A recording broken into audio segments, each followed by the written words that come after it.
I'm Alma Lee, and this is From Fear to Love. From fear to love. There's only two emotions. That's right. We only have two emotions. When we are born, babies only know two feelings. It's instinctual. Babies only understand when they are loved and safe and when they are in fear. Every emotion that we experience is derivative of either a fear or a love-based emotion. Keep that in mind as I continue on this journey, this podcast journey with you, which is it's the platform, it's the foundation, it's the fundamentals of what I talk about. I had a friend of mine, Facebook acquaintance, I guess you could say, sweet lady, send me a message asking me. Well, she was really sweet. She was really gassing me up, sending me messages. And I get these from time to time from people who just send me, messages telling me how much they appreciate what I'm doing. And it's awesome. I love knowing that what I do is helpful and purposeful. I love knowing that people are able to look at their experiences in this life using the messages that I deliver. She had asked me, she said, where do you get your ideas from? How do you know what you're going to talk about? And I thought about that, and the truth is it's just kind of the way my brain works, and I happen to just pay attention to it. So what I mean by that is I have to take a moment when I first open my eyes, because my brain tells me, okay, you got to do this. You got to go to the bathroom. You got to let the dog out. You got to turn the coffee maker on. You got to make your bed. You got to do, 1, 2, 3, 4, 5. And it feels like a rush. So what I have to do in the morning is collect my thoughts, sit still. Sometimes I just lie in my bed. Other times I'll sit on the side of my bed and put my feet flat on the ground and just try to clear my head and just take some deep breaths before I allow myself to sort of slingshot into my day, cleansing myself by taking some deep breaths and getting really good oxygen into my system to start the day. And that helps to clear my mind. But what it also does is it sort of supercharges those thought processes. And this morning, I was thinking about dating after a breakup and divorce. And it's all sort of ties into conversations that I have with other people. So you may have a conversation with me if you send me a message, or if we talk on the phone, or if we meet each other in person and we have a deep conversation, especially if you bring up a topic that is really close to your heart.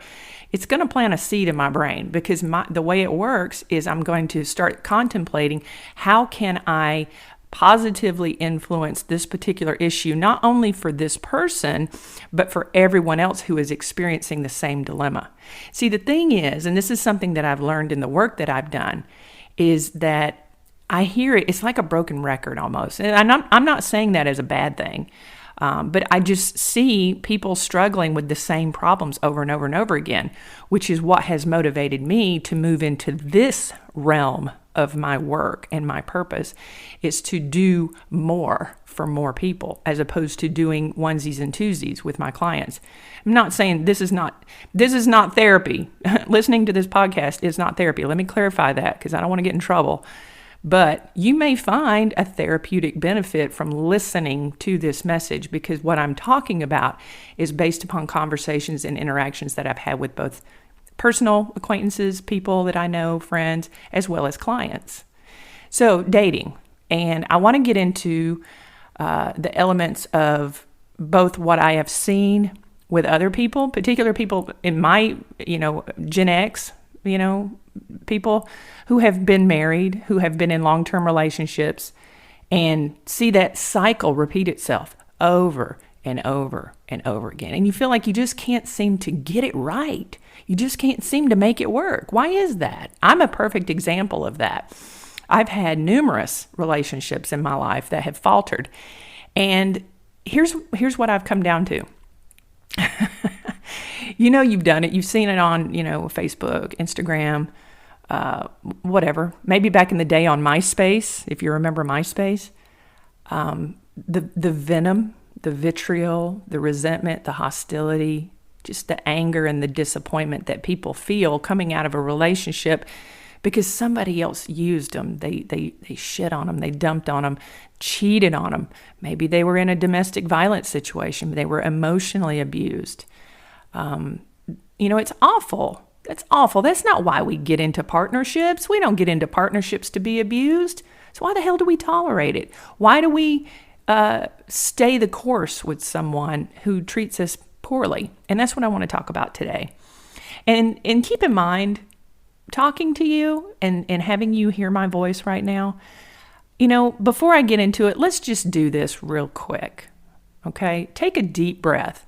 If you can, if it's appropriate, if it's not safe, just save it for later. But if you can, let's do a couple of really deep breaths, because it's important that when you listen to this, that it resonates in a place in your heart, in your mind, where you can digest it effectively, because I want the message to be received by you in as healthy a way as possible. So let's do a couple of deep breaths. You ready?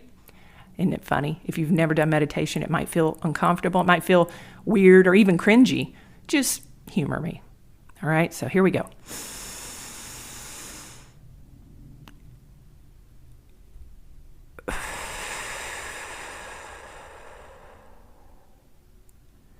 We're going to do that again a couple more times, okay? One more time. And you want to hold that breath for just a couple of seconds. And then as you exhale, try and prolong it, maybe twice as long as the inhale. So what you're doing is you are engaging your parasympathetic nervous response by doing that. Taking that deep breath, you are allowing your diaphragm to press down on the vagus nerve in the base of the spine, which engages the rest, digest, feed, breathe response, the relaxation response. It's scientifically proven to calm you down. So if you ever get, if you're getting ready to have a hard conversation, if you're at work, you're stressed out, you're feeling anxiety, if you feel like you might go into a panic attack, do some deep breathing. Okay, that's a very rudimentary, elementary way of looking at it. We can talk about breath work in another podcast, but I want you to be prepared before we have this conversation, because this is a very personal, it can be a very personal experience to share and to understand yourself better when it comes to dating and relationships. But I want you, the listener, I want you to move into a space of healthy functionality. That can be very uncomfortable. Why? Because underneath all of this, and as badly as we have been treated in relationships, there's a little bit of truth to the fact that we've screwed up too. And that's another factor about what I want you to pay attention to, because we can't grow if we don't acknowledge the things that we're doing. And this is not about judgment. It's not about judgment. I want you to heal. I want to share my narrative and my experiences with you, because I feel very fortunate, extremely fortunate to be where I am right now, today, in this moment, mindfully with you, speaking to you and sharing with you the space that I'm in. And I want to be as effective in my communication with you that I possibly can be, because I want you to feel what I feel. I want you to understand yourself better and help move into a perspective where you have the ability to look inward and acknowledge the things that you need to change about what you're doing, how you're moving through this life, and, fix whatever's broken from a mindset perspective without, keep in mind, this is key, without self-deprecation. Okay? So, I want this to be your permission slip to be alone. Yep, that's right. I said it. I want this. If you are listening to this and you've just gone through a breakup, or perhaps you know someone who's just gone through a breakup, or if you know someone who just got divorced or is going through a divorce, or knows that they need to leave a relationship and they're scared to do that, this is your message. And maybe it's not necessarily for you, but maybe you're supposed to listen to this because there is someone in your life that you care about who needs this message. So you need to share this with them, and you need to tell them, hey, Alma said to send this to you. Alma said you need to listen to this. Alma said this is a message for you. So that's what you need to do. If it's not for you, send it to that friend who's struggling. Okay, hear me out. This is your permission slip to be alone. If you find yourself consistently coming in and out of wash, rinse, repeat cycles with people and relationships, you need to be alone. Not forever. No, that's not what I'm saying. You don't need to be alone forever. You need to find the strength and the courage to move through life without someone there. Because here's the thing, this is the problem, is that if you have trauma, if you have unhealed wounds, if you feel that in order to move through this life, to have any sense of self-worth, that you have to be attached to someone else, because that is where you derive a sense of value or a sense of worthiness, then that, my friend, is your reason that you need to be alone, because you need to take time to heal. And you can't do that if you're in a relationship. Why? Because you're going to be so focused on attaining that external validation from your partner that you do not have the time or the inclination to heal. Now, think about the logic behind that. Does it make sense if you have unresolved trauma, if you have codependent tendencies, that you're going to pull in a partner that's completely healthy? No, it doesn't, because healthy people attract other healthy people. Unhealthy, broken people attract other unhealthy, broken people. I'm raising my hand on that one because that's my story. And I'm single, I'm divorced. This is not me pointing a finger to all of my past partners, the people I've had, whether they were long-term relationships or they were casual engagements or they were potential romantic relationships that never took off, whatever. I'm not pointing a finger at them. I'm past all that. I used to, for sure. We all have, I think, to some degree, especially when somebody's legitimately treated us like shit, and that's happened to me as well. I have been treated like shit by former partners. There's no doubt about that. In the past, I focused on that. It was easy, right? It's easy when you come out of a breakup to focus on the negativity of what your previous partner did to you as a means of moving forward. It's real easy to do that, but it limits your healing, my friend. It limits your evolution. It limits your potential. So this is the transition from fear to love. This is a whole transition. When you move out of a fear-based mindset and the anger that comes from a breakup, that's a fear emotion. Anger is derivative of fear. When you come out of a relationship, you got to do it. You have to process it. You have to feel those emotions. I'm not denying that. I'm not denying you your anger. I'm not denying you the process of disappointment that you feel, the resentment, the hostility, being cheated on, being lied to, being manipulated, being gaslit, being made to feel that your thoughts, feelings don't matter to that person because of the way they treated you. You got to do that. You got to process that. But you can't live there. You can't stay there. You cannot do that. You have to look at it at some point and you have to say, okay, I'm ready and I'm done. I'm tired of being angry. I'm tired of staying in this mess. I'm ready to move forward. And you have to allow it to be what it is. Now, as you move forward in your journey of healing, are those old feelings going to come up? Absolutely, 100%.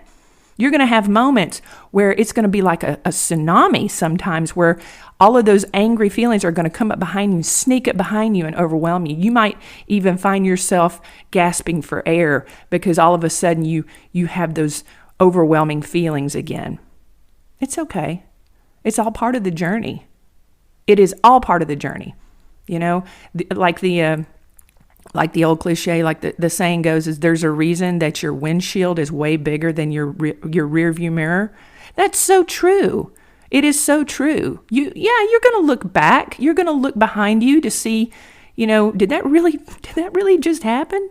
Did I spend that much time, energy, investment, and emotional, involvement in this situation with this person who treated me that badly? Yeah, you're going to have to reflect on it to remind yourself of what you're moving out of. And in part of that review, it's important to be fair to yourself and acknowledging, okay, what did I do? And what do I need to learn from? And how do I need to grow? What did I do wrong in that relationship? How did I treat that past partner? How did I malign the individual that I used to be with? You might be in a situation where you are sort of the villain in all of your stories. It's possible. But you are no less worthy of healing than someone who consistently gets hurt by other people. It's just the way that your trauma manifests. It's, if you're the aggressor or the assertive person or the person who ends up treating other people like shit, that whole the best defense is a good offense mentality. In other words, you strike first and break up with them before they have a chance to hurt you. Maybe that's you. Maybe that's you. All I'm doing today is telling you, do your deep breathing, acknowledge what needs to change, and look inward and find out what it is about you and your behaviors that needs to evolve. And you have to do that. You got to do that without beating yourself up. That's the tricky part, see? As human beings, we are groomed to believe that in order to get over something, we have to talk down to ourselves.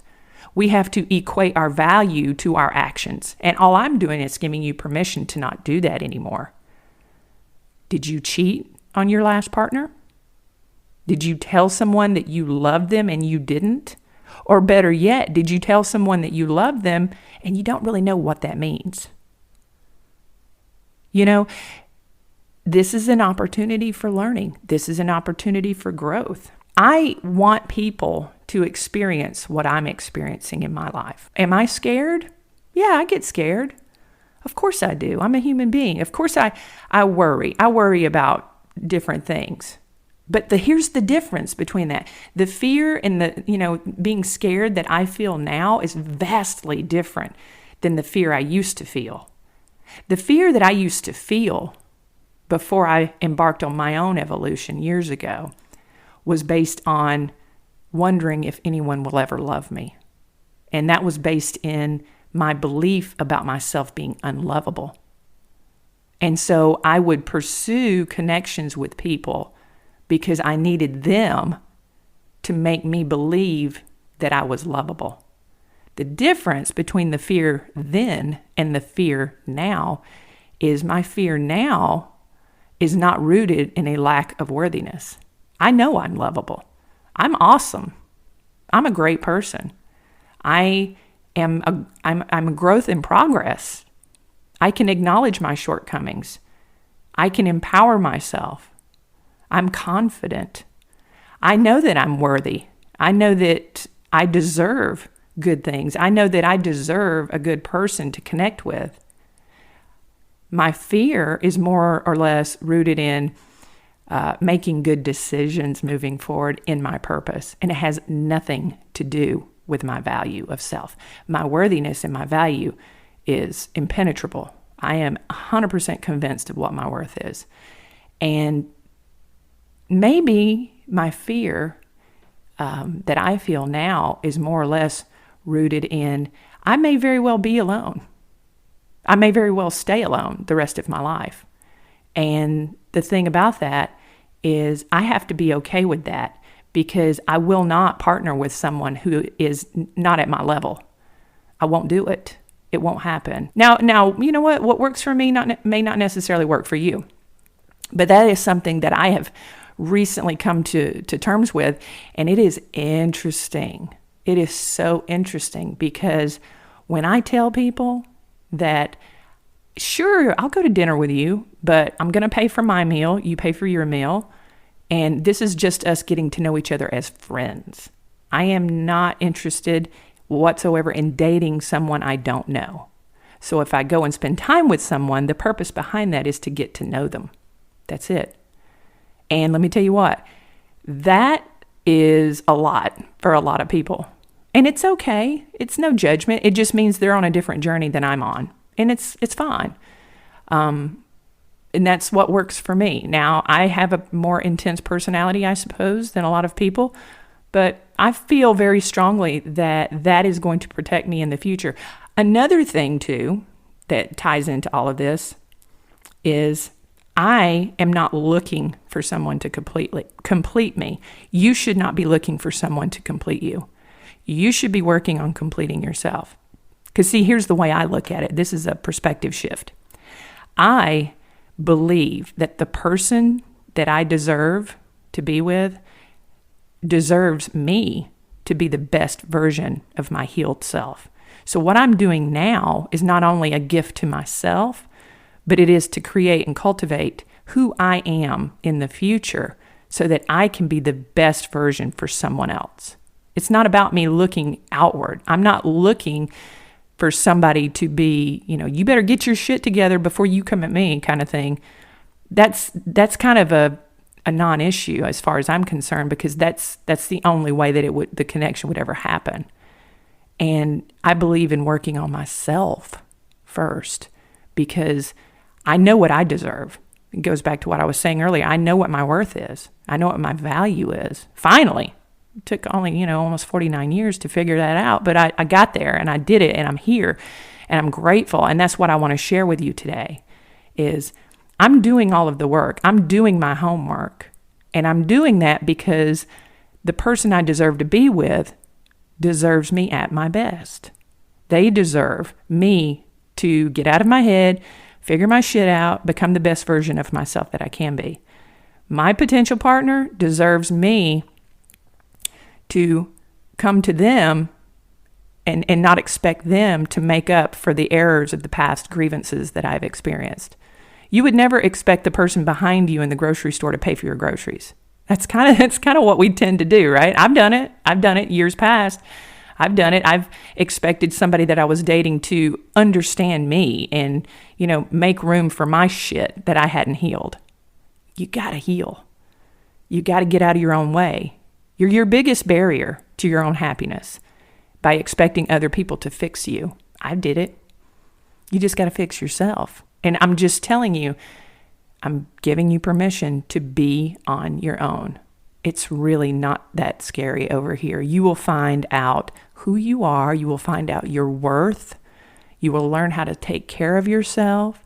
It will eliminate opportunities for codependency. And you will not necessarily attract, you'll attract broken people, but when you are in this process, you will be empowered to enforce healthy boundaries against cultivating anything with them. Do you see what I mean? It is an evolution. It is a healthy process, and you deserve it. You deserve to be happy.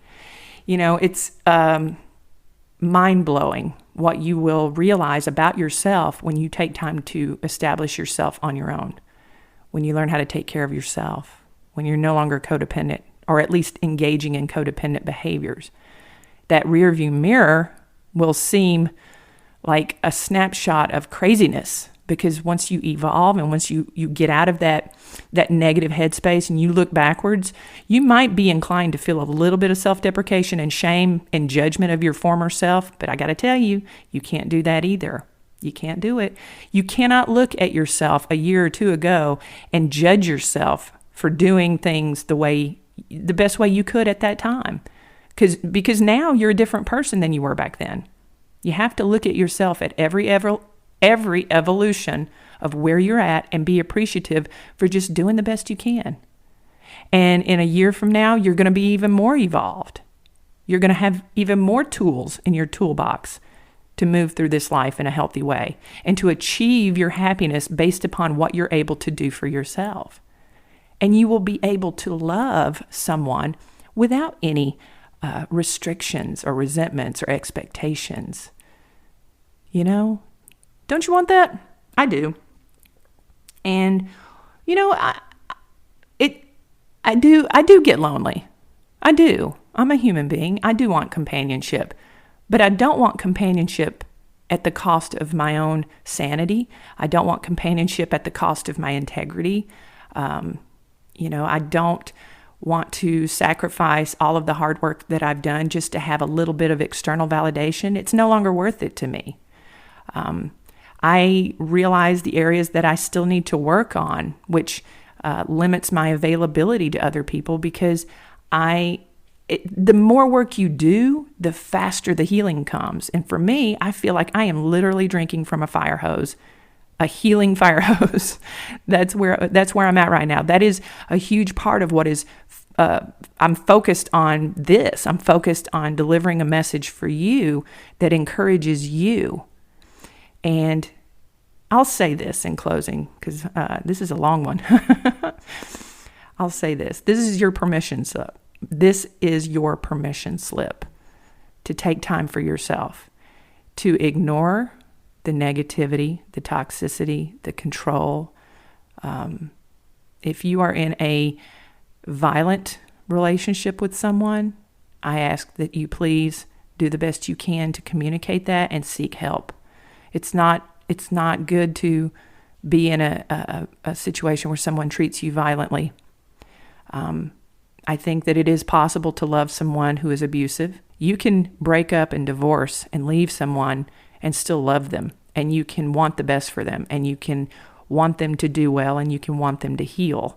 But you have to do what's best for you, especially if you have children. You have to look up, ask for help. I want you to be safe. I don't want you to live your life where you're constantly waiting on someone to love you. You're constantly waiting for them to change. You're constantly waiting for them to fix whatever issues they have. It's time for you to love yourself. And I know it sounds cliche as hell. You literally can pour into your own cup. You literally have the power to give yourself what you are so desperately seeking to find in a partnership with someone else. And it's time. So you might be thinking, Alma, how am I supposed to do this? How am I supposed to embark on this healing journey? How am I supposed to make these changes, these decisions that you're talking about, if I don't know what the hell I'm supposed to be doing?